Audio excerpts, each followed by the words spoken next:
ओम नमो भगवते वासुदेवाय नमः। श्रीमद् भागवत छठा अध्याय। श्री सनकादि आदि कहते हैं, नारद जी, अब हम आपको सप्ताह श्रवण की विधि बताते हैं। यह विधि प्रायः लोगों की सहायता और धन से साध्य कही गई है। पहले तो यत्न पूर्वक ज्योतिषी को बुलाकर मुहूर्त पूछना चाहिए तथा विवाह के लिए जिस प्रकार धन का प्रबंध किया जाता है उस प्रकार ही धन की व्यवस्था इसके लिए करनी चाहिए। कथा आरंभ करने में भाद्रपद, अश्विन, कार्तिक, मार्गशीर्ष, आषाढ़ और श्रावण ये 6 महीने श्रोताओं के लिए मोक्ष की प्राप्ति के कारण हैं।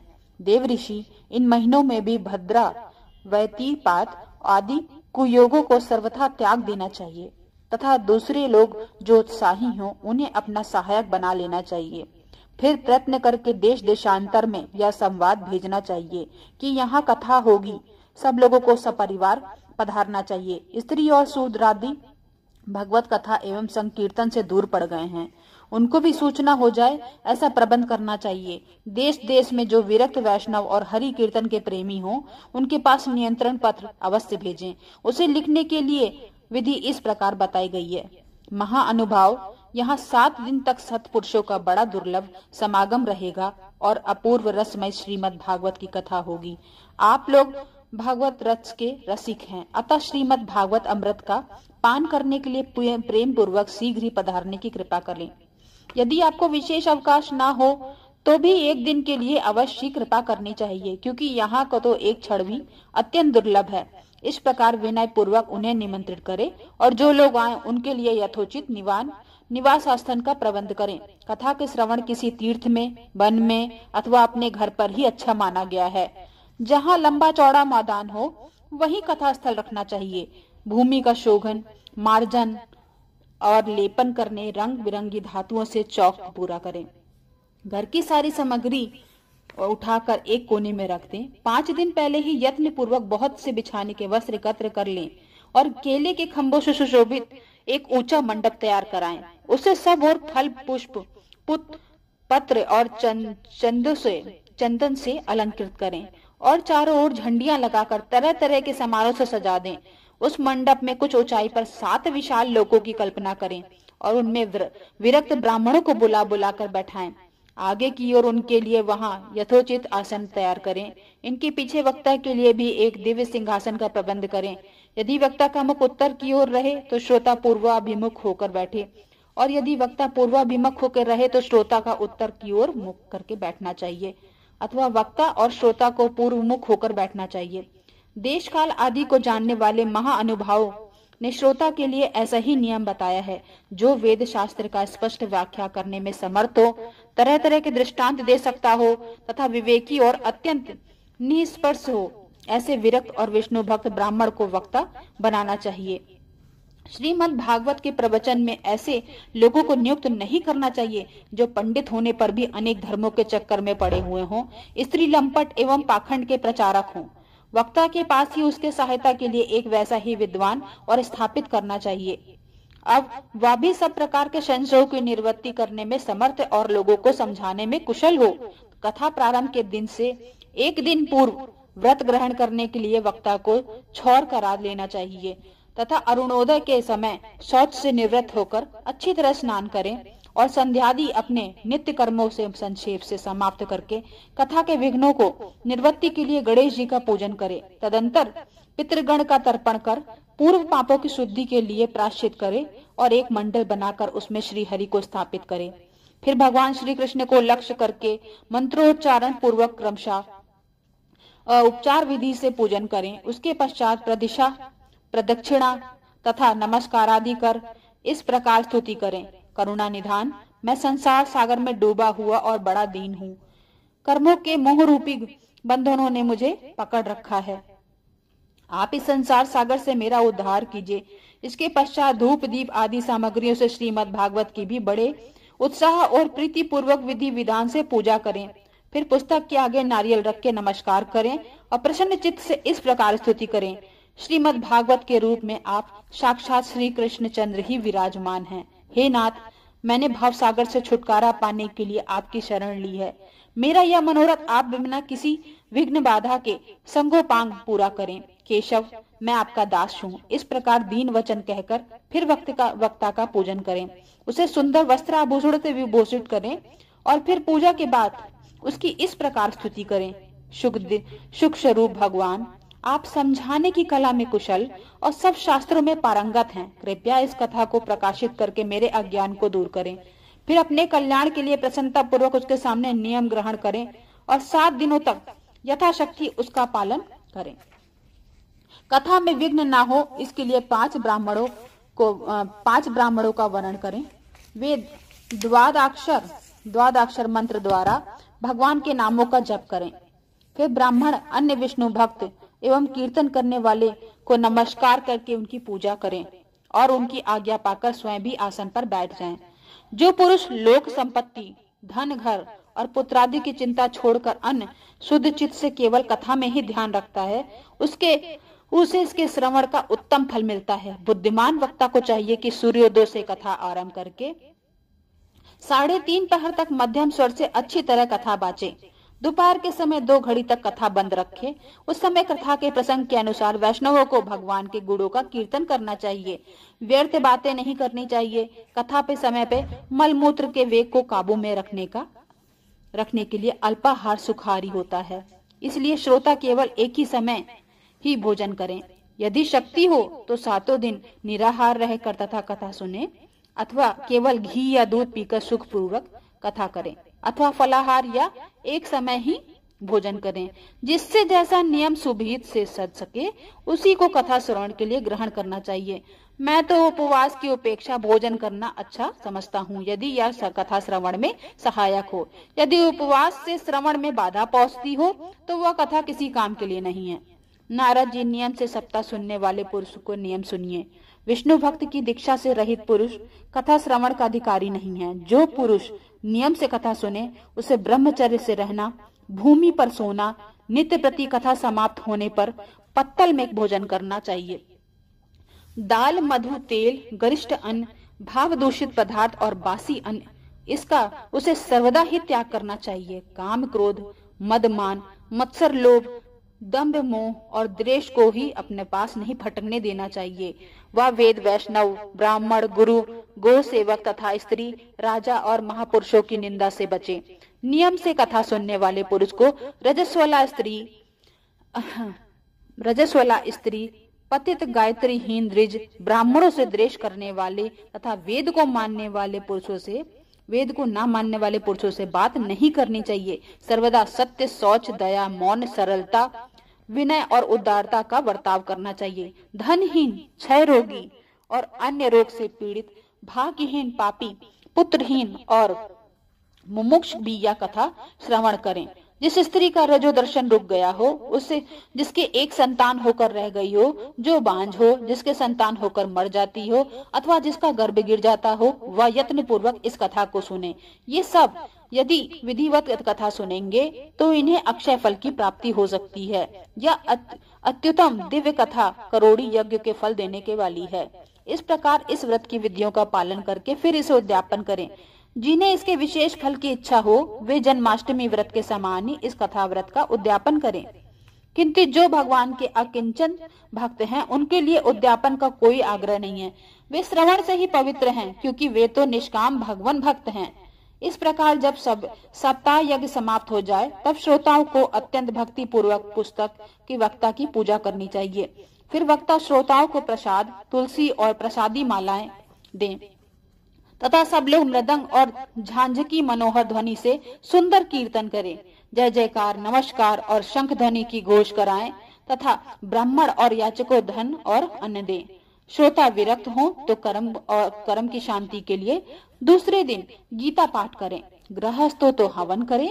उस हवन में 10वें स्कंद का एक श्लोक पढ़कर विधि पूर्वक खीर, मधु, घृत, तिल और अन्नादि सामग्रियों से आहुति दें अथवा एकाग्र चित्र से गायत्री मंत्र द्वारा हवन करें, क्योंकि यह महापुराण गायत्री स्वरूप ही है। होम करने की शक्ति ना हो तो उसका फल प्राप्त करने के लिए ब्राह्मणों को हवन सामग्री दान करें तथा नाना प्रकार की त्रुटियों से दूर रहने के लिए विधि में जो फिर न्यूनाधिकता रह गई हो उसके दोषों को शांति के लिए विष्णु सहस्त्र नाम का पाठ करें।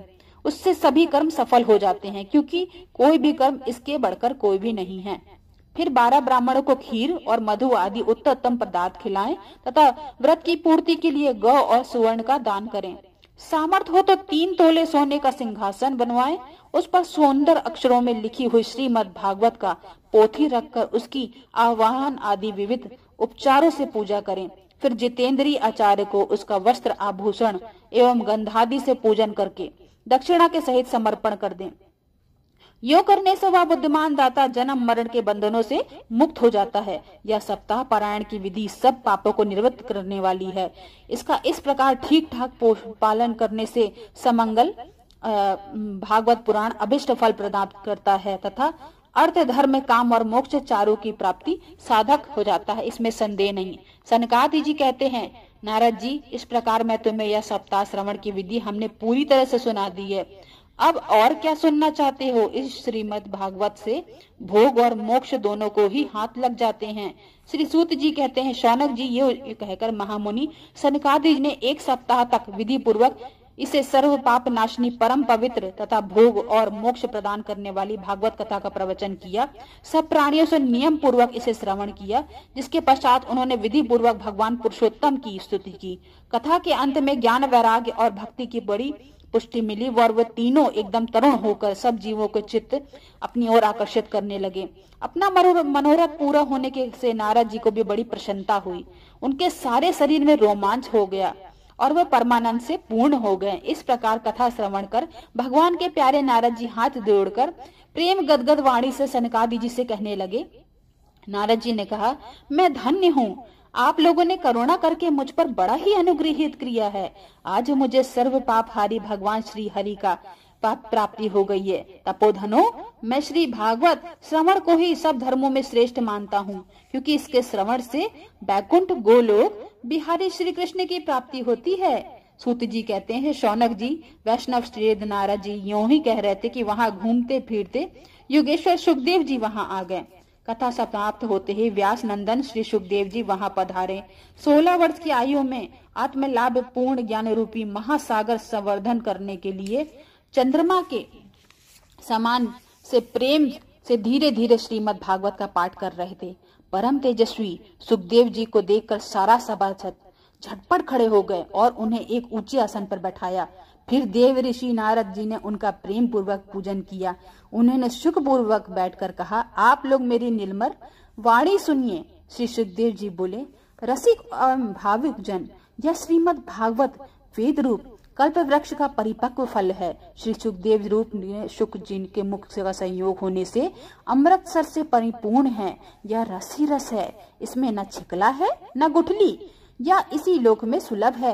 जब तक शरीर में चेतना रहे तब तक आप लोग बार बार इसका पान करें। महामुनि व्यास जी ने श्रीमद् भागवत महापुराण की रचना की है। इसमें निष्कपट निष्काम परम धर्म के निरूपण है। इसमें शुद्धांताकरण सत्पुरुषों के जानने योग्य कल्याणकारी वास्तविक वस्तु का वर्णन है, जिससे तीनों तापों की शांति होती है। इसका आश्रय लेने पर दूसरे शास्त्र अथवा साधन की आवश्यकता नहीं रहती। जब कभी पुण्यात्मा पुरुष इसके श्रवण की इच्छा करते हैं, तभी ईश्वर अविलंब उनके हृदय में अवरुद्ध हो जाता है। यह भागवत पुराणों का तिलक और वैष्णवों का धन है। इसमें परमहंसों के प्राप्त विशुद्ध जन ज्ञान का ही वर्णन किया गया है तथा ज्ञान वैराग और भक्ति के सहित निवृत्ति मार्ग को प्रकाशित किया गया है। जो पुरुष भक्ति पूर्वक इसके श्रवण पठन और मनन से तत्पर रहता है, वह मुक्त हो जाता है। यह रस स्वर्ग लोक, सत्य लोक, कैलाश और वैकुंठ में नहीं है। इसलिए भाग्यवान श्रोताओं, तुम इसका खूब पान करो, इसे कभी मत छोड़ो, कभी मत छोड़ना। श्री सूत जी कहते हैं, श्री सुखदेव जी ने इस प्रकार कही रहे थे कि उस सभा के बीचों बीच प्रहलाद, बलि, उद्धव और अर्जुन आदि पार्षदों के सहित साक्षात श्री हरि प्रकट हो गए। तब देव ऋषि नारद ने भगवान और उनके भक्तों को यथोचित पूजा की। भगवान को प्रसन्न देखकर देव ऋषि ने उन्हें एक विशाल सिंहासन पर बैठा दिया और सब लोग उनके सामने संकीर्तन करने लगे। उस कीर्तन को देखने के लिए श्री पार्वती जी के सहित श्री महादेव और ब्रह्मा जी भी वहां आ गए। कीर्तन आरंभ हुआ। प्रहलाद जी तो चंचल गति फुर्तीले होने के कारण करताल बजाने लगे। उद्धव जी ने तो झांझे उठा ली। देव ऋषि नारद वीणा की ध्वनि करने लगे। स्वर विज्ञान गान विद्या में कुशल होने के कारण अर्जुन राग अलापने लगे। इंद्र ने मृदंग बजाना आरंभ कर दिया। सनकादि बीच बीच में जय घोष करने लगे। इन सब के आगे सुखदेव मुनि ने तरह तरह के सरस अंग भंगी करके भाव बताने लगे। इन सब के बीच में परम तेजस्वी भक्ति, ज्ञान और वैराग्य नटों के समान नाचने लगे। ऐसा अलौकिक कीर्तन देखकर भगवान प्रसन्न हो गए और कहने लगे, मैं तुम्हारी इस कथा और कीर्तन से बहुत प्रसन्न हूँ। तुम्हारे भक्ति भाव से इस समय मुझ पर तुमने अपने वश में कर लिया है, अतः तुम लोग मुझसे वर मांगो। भगवान के ये वचन सुनकर सब लोग बहुत प्रसन्न हुए और प्रेम से भगवान से कहने लगे, भगवान हमारी यही अभिलाषा है कि भविष्य में आप जहाँ कहीं सप्ताह कथा हो, आप इन पार्षदों के सहित अवश्य पधारें। हमारा यह मनोरथ पूर्ण कर दीजिए। भगवान तथास्तु कह के अंतर ध्यान हो गए। इसके पश्चात नारद जी ने भगवान और उनके पार्षदों के चरणों को लक्ष्य करके प्रणाम किया और फिर सुखदेव जी ने आदि तपस्वियों को भी नमस्कार किया। कथा अमृत का पान करने का सब लोगों का बड़ा ही आनंद हुआ। उनका सारा मोह नष्ट हो गया। फिर वे सब लोग अपने अपने स्थानों को चले गए। उस समय सुखदेव जी भक्ति को उसके पुत्रों सहित अपने शास्त्र में स्थापित कर दिया।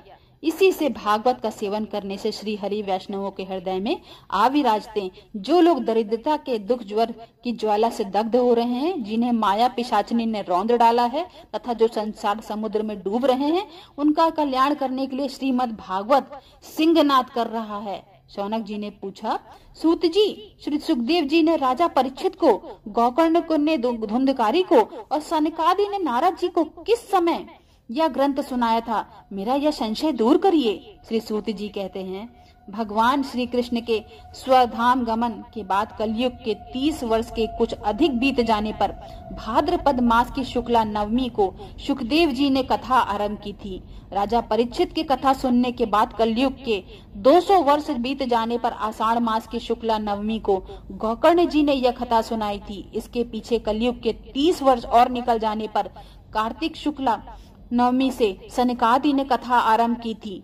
निष्पाप शौनक जी, आपने जो कुछ पूछा उसका उत्तर मैंने आपको दे दिया है। इस कलयुग में भागवत की कथा भवरोग की रामबाण के समान है। संत जन, आप लोग आदर पूर्वक इस कथा अमृत का पान कीजिए। यह श्री कृष्ण को अत्यंत प्रिय, संपूर्ण पापों को नाश करने वाली, मुक्ति का एकमात्र कारण और भक्ति को बढ़ाने वाला है। लोक में अन्य कल्याणकारी साधनों को विचार करने तथा तीर्थों का सेवन करने से क्या होगा? अपने दूध को हाथ में पाश लिए देखकर यमराज उसके कान में कहते हैं, देखो, जो भगवान की कथा वार्ता में मत हो रहे हैं उनसे दूर रहना, और जो औरों को ही दंड देने की शक्ति रखता है, वैष्णवों को नहीं। इस असार संसार में विषय रूप उस विष की आसक्ति के कारण व्याकुल बुद्धि वाले पुरुषों, अपने कल्याण के उद्देश्य के आगे क्षण के लिए इस सुख कथा रूप अनुपम सुधा का पान करो। प्यारे भाइयों, निंदित कथाओं से युक्त कुपर्थ में व्यर्थ ही क्यों भटक रहे हो? इस कथा के कान में प्रवेश करते ही मुक्ति हो जाती है। इस बात के साक्षी राजा परीक्षित हैं। श्री सुखदेव जी ने प्रेम रस के प्रवाह में स्थिर होकर इस कथा को कहा था। जिसका जिससे कंठ में संबंध हो जाता है वह वैकुंठ का स्वामी बन जाता है। शौनक जी, मैंने अनेक शस्त्रों को देकर आपको यह परम गौम्य रहस्य अभी अभी सुनाया है। सब शास्त्रों के सिद्धांत का यही निचोड़ है। संसार में एक सुख शास्त्र से अधिक पवित्र और कुछ भी वस्तु नहीं है। अतः आप लोग परमानंद की प्राप्ति के लिए एवं एक 12 स्कंद रूप रस का पान करें। जो पुरुष नियम पूर्वक इस कथा का भक्ति भाव से श्रवण करता है और जो शुद्धांतकरण भगवान भक्तों के सामने इसे सुनाता है, वे दोनों ही विधि का पूरा पालन करने के कारण इसका यथार्थ फल पाते हैं। उनके लिए त्रिलोकी में कुछ भी असाध्य नहीं रह जाता है। इति 6वां अध्याय समाप्तम।